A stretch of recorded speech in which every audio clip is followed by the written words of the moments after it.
Se acaba la Copa América 2019 y el campeón fue el local, fue Brasil. Un equipo que fue un justo vencedor por lo que mostró en el campo de juego, por su forma de trabajo y porque fue superior a todos los rivales que enfrentó.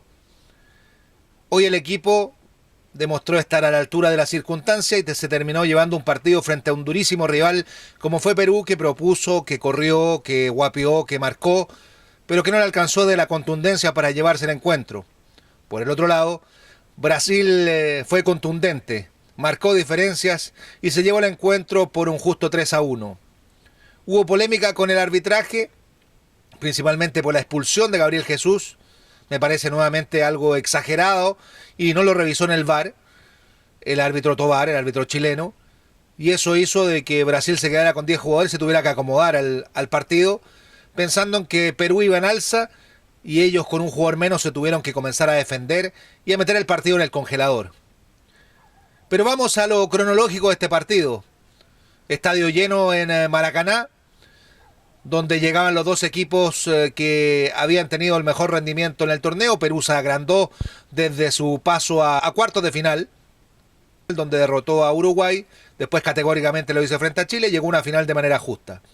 Y por otro lado Brasil, que no le había marcado ningún gol en el torneo, pensaba ser campeón con la valla invicta, como lo fue el único que lo ha logrado, que es Colombia en el año 2001, pero Paolo Guerrero le marcó al cuadro brasileño y eso hizo que el récord no llegara. Independiente de eso, siento que en el primer tiempo los goles llegaron fuera de contexto. Me voy a explicar. Porque cuando no pasaba nada, cuando el partido estaba en un tránsito, sobre todo en el medio terreno, se produce la acción del primer gol de Brasil, que surge de cómo a veces aparecen los goles brasileños. Porque en este tipo de partido hay que tener individualidades que te solucionen el problema. Y por la orilla Gabriel Jesús metió una gambeta hacia un lado y hacia el otro, un centro al segundo palo, cerró demasiado, Advíncula se juntó con el otro central y apareció Everton, goleador del torneo, para marcar el 1-0. No había hecho mérito Brasil para ponerse en ventaja. Después comienza otro tránsito en el partido donde se producían pelotazos o se intentaba generar desde la intensidad del juego, pero esa intensidad hacía que el juego se hiciera impreciso. Y cuando el partido estaba en la última etapa del primer tiempo, llega el penal por una mano de Thiago Silva y el gol de Paolo Guerrero. Un Paolo Guerrero que voy a decir más adelante qué es lo que me pareció su actuación en la final, pero que marca con claridad el 1-1. El primer gol que le marcaban a Brasil en esta Copa llegaba de penal en los pies del goleador peruano.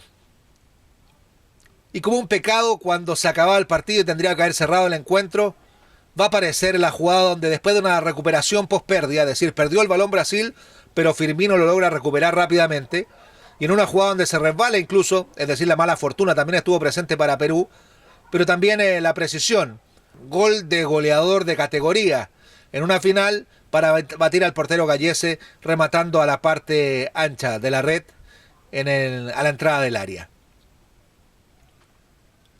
Siento que la historia podría haber sido distinta si es que Perú aguantaba este marcador, pero no, eso no ocurrió. Pablo Guerrero muy enojado al final del primer tiempo con sus compañeros porque no se había producido una situación que a todas luces era beneficiosa para el cuadro peruano.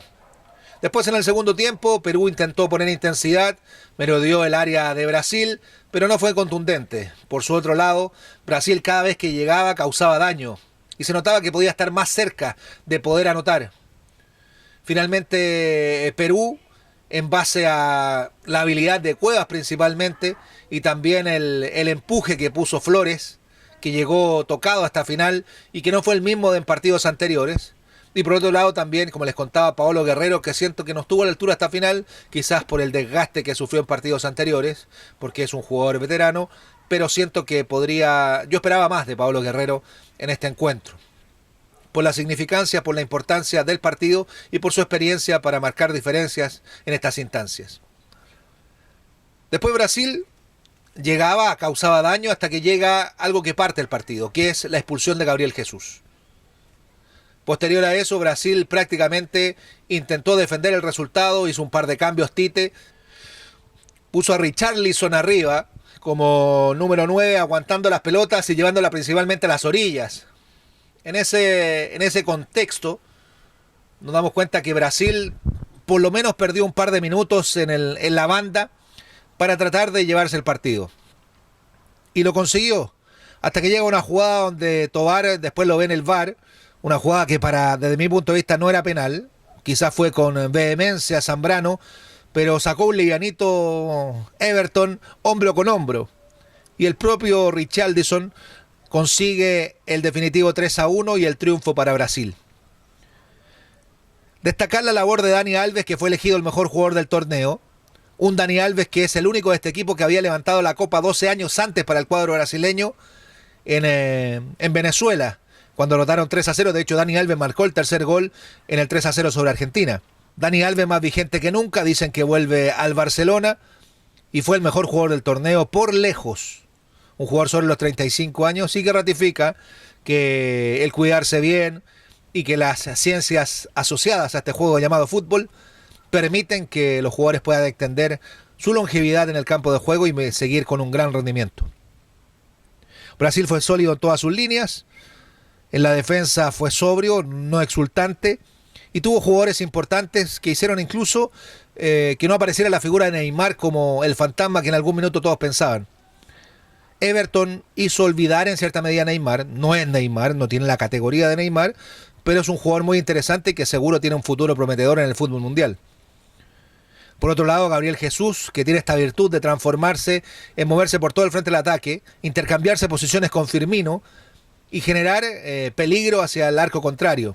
Hoy día estuvo a gran nivel, era el mejor jugador del campo de juego hasta que fue expulsado y ratificó que es un goleador, estando presente en la asistencia del primer tanto y también marcando el segundo gol.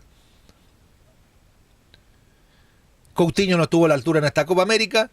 Y por otro lado, los volantes de contención siempre cumplieron una labor defensiva y tienen buen pie para jugar. Este Brasil, que tiene una cantera inagotable de jugadores de gran nivel, consigue una Copa América después de 12 años. Y además ratifica que la historia en Copas Américas, no en mundiales, donde organiza el mundial que ha organizado no la ha ganado, le ocurrió el 50 y también el 2014, pero por otro lado las Copas Américas la cosa es distinta, porque la que ha organizado la ha ganado. Había ocurrido el año 99 en una edición, la más reciente de las ediciones, y ahora lo hace el 2019. Y se lleva la victoria en casa en un Maracaná lleno y con la emoción de ser el mejor equipo del continente. Tite le dio un sello a este equipo. Hay que ver si en este fútbol moderno lleno de ofertas y dinero sobre la mesa, Tite sigue a cargo del equipo. Pero le dio un sello y además explotó a las nuevas figuras que tiene este equipo y que si bien no es un elenco descollante, es un equipo que cuando llega daña y daña mucho y eso le basta para llevarse la victoria en Sudamérica en una copa que organizaron ellos y que la ganaron. La polémica del VAR queda atrás, lo que sí está claro es que el VAR no estuvo a la altura. Hoy día hizo que un buen árbitro como Roberto Tobar no estuviera ajustado a lo que ocurre en las declaraciones anteriores, cómo se ensuciaron esto por parte de las declaraciones de Messi ayer, también contribuyen a que los árbitros estén más quisquillosos a la hora de generar el arbitraje. Y este software del VAR hoy día fue el más barato que compraron sin lugar a dudas y no estuvo a la altura, por ejemplo, de lo que ocurrió en competencias internacionales o en la última Copa del Mundo donde todo era más rápido. Aquí se demoraban y además no tenían todas las imágenes de los distintos ángulos para poder tomar la mejor decisión posible. Muchos errores arbitrales que hacen generar la duda con respecto a la verdadera categoría que existe de los árbitros en Sudamérica. Brasil un justo campeón, Perú un justo finalista. Una final entretenida, estilo final, con equipos repartiéndose la posesión. Brasil un poquito más con un 55% versus lo de Perú de un 45%. Pero fue una final acorde a los tiempos, con llegadas, con emociones, con intensidad, que es lo que más o menos uno pide siempre en este tipo de partidos. Se acaba la Copa América, el próximo año viene otra edición en esta coorganización que va a existir entre Argentina y Colombia, y a ver qué es lo que ocurre con las distintas selecciones.